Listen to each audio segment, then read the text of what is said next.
नमस्कार दोस्तों, स्वागत है सभी का मेरे YouTube channel technical study point पर।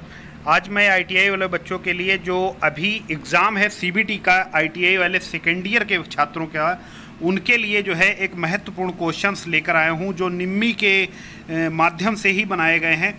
उन माध्यमों के बारे में मैं आज जो है इन क्वेश्चनों के बारे में जो है डिस्कस करूंगा और उन क्वेश्चनों को आप रिपीट कर लीजिए कि उम्मीद है कि CBT का जो एग्ज़ाम आपका कंप्यूटर पर बेस्ड एग्ज़ाम होगा उस पर यही क्वेश्चन आपको सेम दिखाई पड़े। जब वो यही दिखाई पड़ेंगे तो आप अच्छे नंबरों से पास होगे। तो आप जो है कंप्लीट जो है इस क्वेश्चंस को टैली करें और साथ में इस वीडियो को जो अंत तक सारे क्वेश्चंस देखें और अपनी एक कॉपी बुक बना लें। उस बुक में जो है इसको नोट करिए। अब देखिए, मैं शुरुआत करता हूं। फर्स्ट क्वेश्चन यहां पर दिया हुआ है कि इस जिग का नाम क्या है। तो जिग मैंने आपको बता रखा है कि जिग और फिक्चर दो टाइप के होते हैं, लेकिन केवल क्वेश्चन ये पूछ रखा है यहाँ पर कि इस जिग का नाम क्या है। तो ये हमको जिग जो पता चल रही है कि इस जिग का नाम जो है एंगल प्लेट जिग है, क्योंकि यहाँ पर एक प्लेट दी हुई है, ये प्लेट शो कर रही है यहाँ पर। ये प्लेट जो है इसको एंगल प्लेट जिग के नाम से जाना जाता है। नंबर दूसरा क्वेश्चन यहाँ पर आता है, टर्निंग फिक्चर में बैलेंसिंग वेट क्यों प्रदान किया जाता है। तो टर्निंग जो फिक्चर होते हैं, मैंने अभी बताया ना आपके कि जिग और फिक्चर दो टाइप के होते हैं, जो एक टूल को गाइड करता है, एक डायरेक्ट जो है टूल को फिक्स करता है और पकड़ता है। तो यहाँ पर दिया हुआ है टर्निंग फिक्चर में बैलेंसिंग वेट क्यों प्रदान किया जाता है। तो यहाँ पर आपका जो चौथा नंबर यहाँ पर सही है, क्योंकि पहला जो है टूल को गाइड करना वो आपका जिग करता है, टूल को बैलेंस करना वो भी जिग, और वर्क टेबल में बैलेंस करने के लिए ये भी जिग का ही काम होता है। तो यहाँ पर टर्निंग फिक्चर में बैलेंसिंग वेट क्यों प्रदान किया जाता है, अनियमित वर्क पीस को संतुलित करने के लिए। यहाँ पर ये एक आंसर है। फिर उसके बाद ये जो क्वेश्चन आप नोट करते रहिएगा, इन क्वेश्चनों को जो आप नोट कर लेंगे कॉपी पर तो आप पास हो जाएंगे। उम्मीद है कि आप अच्छे नंबरों से पास होंगे। फिर यहाँ तीसरा नंबर है, इस जिग का नाम क्या है। तो यहाँ पर इसका जो इस जिग को बनावट आप देख रहे हैं, इस बनावट के हिसाब से बॉक्स की तरह लग रहा है। तो यहाँ पर इसका जो आंसर है वो बॉक्स जिग है। नेक्स्ट क्वेश्चन पे देखते हैं, रिन्यूअल बुशेस में के लिए कठोर छेद प्रदान करने के लिए किस बुश का उपयोग किया जाता है। तो यहाँ पर डी नंबर, जो रिन्यूअल बुशेस के लिए कठोर छेद प्रदान होते के लिए बुश कौन सा प्रयोग करते हैं, वहाँ पर बुश लगाते हैं हम लीनियर बुश। यहाँ पर डी नंबर जो है आपका सही होता है। फिर उसके बाद अगला क्वेश्चन, किस प्रकार का फिक्चर में मशीनिंग के लिए भागों को पकड़ने के लिए एक आसान तरीका प्रदान किया जाता है। तो यहाँ पर वाइस फिक्चर में आपकी वाइस भी आती है। तो यहाँ पर वाइस फिक्चर के बारे में बात कर रहा है, और सबसे अच्छे जो है मतलब सबसे आसान तरीका जो होता है पकड़ने का किसी जाप को, तो वो वाइस होती है। तो यहाँ पर वाइस फिक्चर जो है आपका आएगा।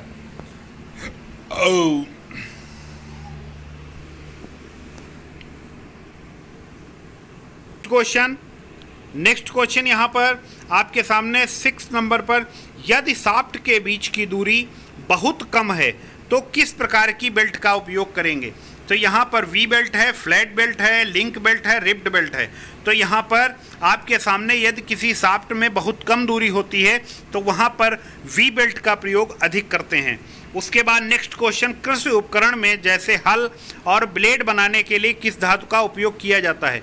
तो यहाँ ब्लेड और कृषि उपकरण के लिए किस धातु का प्रयोग किया जाता है। तो यहाँ पर मैग्नीज स्टील एक होती है, वो स्टील जो है यहाँ पर ज़्यादा प्रयोग की जाती है।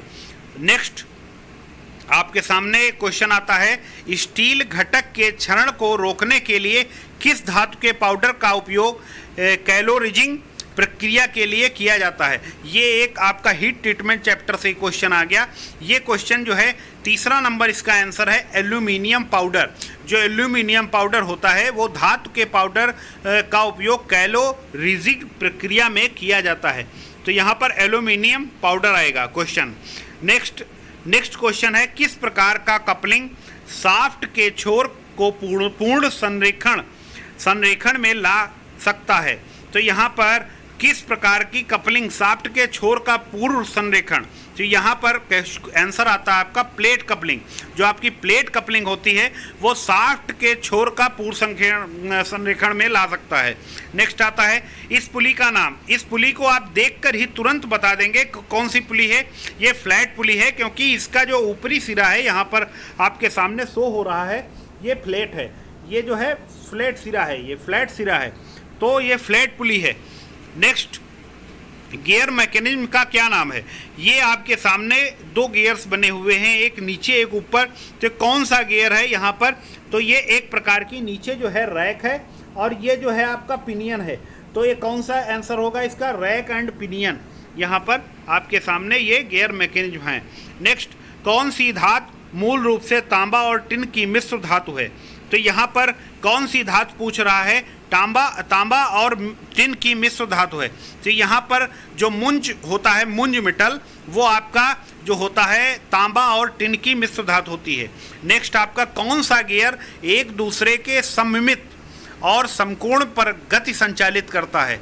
तो यहाँ पर आपका मेटर गियर जो होता है वो आपका एक दूसरे में सममित और समकोण पर गति संचालित करता है। नेक्स्ट, आपका क्वेश्चन 14 नंबर का आता है सोल्डरिंग आयरन का सिर बनाने के लिए, सोल्डरिंग आयरन का सिर बनाने के लिए किस धातु का उपयोग किया जाता है।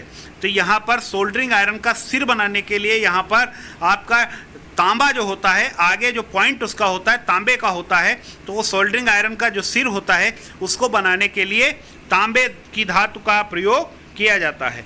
नेक्स्ट, किस बेल्ट में उसकी लंबाई को बदला नहीं जा सकता और फास्टनर के साथ पुनः उपयोग किया जा सकता है।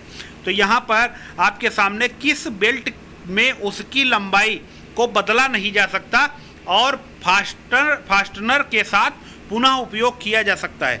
तो यहाँ पर क्वेश्चन आपका आता है आंसर बदला नहीं जा सकता, वो ओनली वी बेल्ट होती है। तो यहाँ पर आंसर जो है आपका वी बेल्ट। वी बेल्ट कहाँ पर पाई जाती है, जो आपकी ड्रिल मशीन होती है उस पर वी पुली कटी हुई होती है, वी पुली के अंतर्गत वी बेल्ट उस पर पड़ी हुई होती है। तो यहाँ पर वी बेल्ट का एक क्वेश्चन मैं आपको आंसर ऐसे ही बताया दे रहा हूँ कि जहाँ पर लिखा हुआ हो कि स्पीड को कम करना, स्पीड को अधिक करना, वहाँ पर कौन सी बेल्ट का उपयोग किया जाएगा। तो ये आप जान लीजिए कि वी बेल्ट का ही उपयोग किया जाएगा। यदि पुली के बारे में पूछ रहा है तो वी पुली का ही उपयोग किया जाएगा। नेक्स्ट, आपका 16 नंबर पे हाइड्रोलिक पंप में किस ऊर्जा को परिवर्तित किया जाता है। तो यहाँ पर डी नंबर जो है यांत्रिक ऊर्जा में को हाइड्रोलिक ऊर्जा में परिवर्तित किया जाता है, यांत्रिक ऊर्जा को हाइड्रोलिक ऊर्जा में। नेक्स्ट, एक ही दिशा में द्रव प्रवाह की अनुमति देने और विपरीत दिशा में प्रवाह को ब्लॉक करने के लिए किस वाल्व का उपयोग किया जाता है। तो यहाँ पर एक ही दिशा में द्रव प्रवाह को अनुमति देना और विपरीत दिशा में प्रवाह का ब्लॉक करने के लिए, मतलब ये केवल जो होता है आपका चेक वाल्व जो होता है वही वाल्व जो है डायरेक्ट, चेक वाल्व का मतलब नॉन रिटर्न वाल्व, जो डायरेक्ट जो है एक तरफ से आपको पानी को छोड़ देता है और वापसी जो विपरीत आती है, जैसे ऊपर से नीचे पानी आएगा वैसे पानी आपको ब्लॉक हो जाएगा। ये आपका रेलवे में जो है रेलवे के टैंक जो होते हैं उनमें जो है आपका चेक वाल्व लगा हुआ होता है। फिर 18 नंबर क्वेश्चन है वायुमंडलीय दबाव के ऊपर कौन सा गेज दबाव वाल्व को इंगित करता है। तो यहाँ पर ए नंबर सही है, प्रेशर गेज। वायुमंडलीय दाब का जो गेज होता है वो प्रेशर गेज के ही नाम से जाना जाता है। नेक्स्ट आता है इकाई में प्रेशर की इकाई क्या है। तो इकाई में प्रेशर की इकाई पास्कल होती है, यह आपको क्वेश्चन पता होना चाहिए। नेक्स्ट, यहाँ पर वायवीय वाल्व प्रतीक का नाम दिया हुआ है। तो यहाँ ये केवल ओनली जो है प्रतीक जो होता है ये केवल दिशा जो होता है दिशात्मक नियंत्रण कर वाल्व होता है, जो दिशा को नियंत्रण करता है यहाँ पर। तो दिशात्मक नियंत्रण वाल्व के उसका जो है यहाँ पर ड्रा हुआ है, पैराग्राफ जो बना हुआ है वाल्व का जो है प्रतीक बना हुआ है। नेक्स्ट, यहाँ पर इस तरह का प्रवाह नियंत्रण वाल्व में एक्स रूप को चिन्हित भाग। तो यहाँ पर एक्स रूप, जो एक्स रूप दिखा रहा है ऊपर का, वो क्या है, यहाँ पर ये दिखा रहा है कि ये कौन सी चीज़ है। तो ये जो है थ्रॉटलिंग स्क्रू होता है। यहाँ पर ए नंबर आपका क्वेश्चन सही है, यहाँ पर आंसर थ्रॉटलिंग स्क्रू जो है यहाँ पर सही है। ये एक प्रकार का स्क्रू है, इसको घुमा सकते हैं, बंद कर सकते हैं, खोल सकते हैं। नेक्स्ट आता है double acting cylinder double acting cylinder का कौन सा भाग सिलेंडर के वायुमंडल में हवा के रिसाव को रोकता है? तो डबल एक्टिंग सिलेंडर का कौन सा भाग सिलेंडर के वायुमंडल में हवा के रिसाव को रोकता है? तो यहाँ इसका आंसर जो आता है रॉड सील जो होती है, ये आपका क्वेश्चन आंसर इसका सही है। नेक्स्ट यहाँ पर देखिए, यहाँ पर दिया हुआ है, देखिए आपके सामने एक्स एक्स के रूप में चिन्हित स्पॉकेट का नाम बताइए। यहाँ पर 4 स्पॉकेट दिए हुए हैं, चैन है, ड्रिवन है, जाकी है, ड्राइवर है। तो यहाँ पर एक्स रूप जो दिया हुआ है ये आपका देख लीजिए, कभी भी ड्राइवर और ड्रिवन, ये ड्राइवर और ड्रिवन जो एक साथ में दिए हों और तीसरा गियर बना हुआ हो या तीसरी पुली बनी हुई, तो वो जॉकी के ही नाम से जानते हैं। याद रखिएगा इस आंसर को। नेक्स्ट आपका आंसर आता है, क्वेश्चन आता है सोल्यूबल तेल का रंग कौन सा होता है? तो यहाँ पर सोल्यूबल जो तेल होता है, जो सोल्यूबल कटिंग ऑयल होता है, जो कटिंग टाइम जो है उसका प्रयोग किया जाता है, वो पानी में मिलाकर प्रयोग करते हैं, वो वाइट कलर का होता है। तो ये यहाँ पर 1 नंबर सही है, इसका ए नंबर तो सफ़ेद रंग का होता है। नेक्स्ट आपका तेल का कौन सा गुण जो आग पकड़ता है और लगातार जलती रहती है? तो यहाँ पर आपका फायर पॉइंट जो होता है आग को पकड़ता है और लगातार जलती रहती है। फिर नेक्स्ट आता है तांबा को टर्न करने के लिए किस तरल पदार्थ का उपयोग किया जाता है? तो यहाँ पर सोल्यूबल तेल, आपको अभी मैंने बताया कि सोल्यूबल ऑयल का प्रयोग काहे में किया जाता है। तो यहाँ पर लिखा हुआ है तांबा को टर्न करने, मतलब टर्निंग मतलब घिसने के लिए, कटिंग करने के लिए किस तरल पदार्थ का प्रयोग करते हैं? यहाँ टर्निंग का मतलब आप समझ रहे होंगे, लेथ मशीन से आता है। लेथ मशीन में तांबे की जो राड होगी उसको कटिंग करेंगे, तो वहाँ पर कौन सा कटिंग ऑयल लगाएंगे, यहाँ पर कौन सा कटिंग कूलेंट डालेंगे? तो यहाँ पर सोल्यूबल तेल जो होता है वो डालेंगे। इसके बाद जो है आपको ये क्वेश्चन मैंने अभी जल्दी में ही बता रखा है कि इस फाउंडेशन बोल्ट का नाम क्या है। ये क्वेश्चन बहुत ज़्यादा पूछा जाता है और लगभग लगातार पूछा जा रहा है परीक्षाओं में। तो यहाँ पर रॉक बोल्ट इसका नाम है, रॉक बोल्ट। नेक्स्ट आता है आपका 28 नंबर का, उपकरण के साथ लिफ्टिंग पॉकेट्स क्यों प्रदान की जाती है? तो यहाँ पर उठाने के लिए, क्रोबार को रखने के लिए। अभी मैंने जल्दी में ही इस आंसर को भी बताया है कि लिफ्टिंग पॉकेट्स मतलब उपकरणों के साथ लिफ्टिंग पॉकेट्स मतलब क्रोबार जो होता है वो केवल एक प्रकार का बेलचा होता है, वो उठाने के लिए ही उसका प्रयोग किया जाता है। नेक्स्ट आता है सरफेस हार्डनिंग करने की विधि। तो सरफेस हार्डनिंग जो होती है आपकी वो फ्लेम हार्डनिंग, यहाँ पर आग जल रही है, आपको सरफेस हार्डनिंग, इसकी सरफेस में जो आग जल रही है वो क्या है? Flame hardening. आग का मतलब ही फ्लेम हार्डनिंग हो गया। नेक्स्ट आपका कुंजी का उद्देश्य क्या है? कुंजी का उद्देश्य जो होता है टार्क को संचालित करने के लिए होता है। नेक्स्ट आपके सामने इस की का नाम पूछ रहा है कि ये कौन सी की है। तो यहाँ पर ये टेपर सैंक की है, जो ऊपर आपको हल्का सा ऊपर दिखाई दे रहा है, ये एक प्रकार की आपके सामने टेपर सैंक की है, ये टेपर में बनी हुई है। नेक्स्ट आपके सामने क्वेश्चन आता है साइन बार के साथ जांच करते समय कौन से त्रिभुज ट्रायंगल का कर्ण बनता है? तो यहाँ पर साइन बार की जो लंबाई होती है उसमें कर्ण बनता है। फिर नेक्स्ट आता है ऊष्मा उपचार की कौन सी विधि द्वारा किस जाब के मशीनीकरण और डक्टिलिटी का सुधार होगा?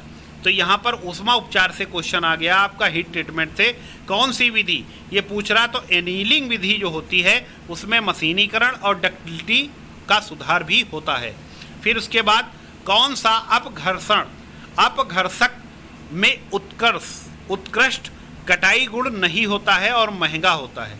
तो यहाँ पर आपका जो आंसर आता है वो बोरान कार्बाइड आता है, क्योंकि हीरा भी कटाई में ही काम प्रयोग किया जाता है। तो यहाँ पर बोरान कार्बाइड जो होता है महंगा भी होता है और कटाई गुण भी नहीं होता है। लैपिंग क्या है? लैपिंग एक प्रकार की प्रिसीजन फिनिशिंग ऑपरेशन है। प्रिसीजन फिनिशिंग ऑपरेशन मतलब लैपिंग जो होता है सबसे ज़्यादा फिनिशिंग के लिए प्रयोग किया जाता है, क्योंकि फाइलिंग और अन्य प्रोसेस करने के बाद भी फिनिशिंग ना आए तो वहाँ पर जो है हम लैपिंग का प्रयोग करते हैं। उसके बाद नेक्स्ट क्वेश्चन आता है स्क्रू का प्रयोग, स्क्रू का प्रकार क्या है? तो स्क्रू ये आपके सामने दिया हुआ है, ये hexagonal socket head cap screw. ये हेड कैप, इसलिए मैंने सॉकेट हेड इसलिए बता दिया कि यहाँ पर आपको इसके चेहरे से ही पता चल रहा है, क्योंकि हेड से ही सब पता हो जाता है कौन क्या है, क्योंकि हेड से ही आपका जो है हैमर का भी कंफर्मेशन होता है, आपका रिविट का भी कंफर्मेशन होता है, और ये जो है आपका स्क्रू, इसका भी कंफर्मेशन हो जाता है। यहाँ पर शाफ्ट के बाहरी व्यास पर स्वीकार्य साइज की जांच करने के लिए कौन सा गेज है? तो ये कौन सा गेज है? ये आपका रिंग गेज है। आपका मैंने पढ़ा रखा है, रिंग गेज जो गोल आकार के छल्ले जैसा आकार हो और गेज हो तो वो एक प्रकार का रिंग गेज होता है। तो यहाँ रिंग गेज गो है, ये ओनली ये रिंग गेज गो है। इस प्रकार मैं आपको और बता रहा हूँ, रिंग गेज गो के बारे में मैंने बताया, और फिर मैं आपको बता, तो यहाँ पर आपके सामने फिर एक क्वेश्चन आता है, एक नई संरचना बनाने के लिए तेजी से ठंडा होने वाले गर्म स्टील का नाम क्या है? तो यहाँ पर आपको पता चल रहा होगा कि एक नई संरचना बनाने के लिए तेजी से ठंडा होने के लिए होने वाले गर्म स्टील का नाम, तो यहाँ पर मार्टेनसाइट जो होती है वो तेज़ी से ठंडा होने और गर्म स्टील का नाम होता है। फिर एक नई संरचना ये है। उसके बाद आता है क्वेश्चन 39 नंबर का, स्टील के यांत्रिक गुणों जैसे स्ट्रेंथ, चिमड़ापन, डक्टिलिटी कैसे प्रभावित करते हैं? तो यहाँ पर हार्डनिंग के द्वारा स्ट्रेंथ, चिमड़ापन और डक्टिलिटी प्रभावित करते हैं। नेक्स्ट आता है क्वेश्चन आपका, बाल बियरिंग में प्रदान किए गए गहरे ग्रुप्स वाले बाल रेसेस का उद्देश्य। तो यहाँ पर अक्षीय थ्रस्ट का सामना करने के लिए जो होता है, इसका एक उद्देश्य है, बाल बियरिंग प्रदान किए जाने वाले गहरी ग्रुप्स बाल रिसेस का उद्देश्य जो है अक्षीय थ्रस्ट का सामना करने के लिए। यहाँ सी नंबर जो है आपका सही है। नेक्स्ट आता है रासायनिक संयंत्र और खाद्य प्रोसेसिंग। रासायनिक संयंत्र और खाद्य प्रोसेसिंग में किस संक्षारण प्रतिरोधी धातु का उपयोग किया जाता है?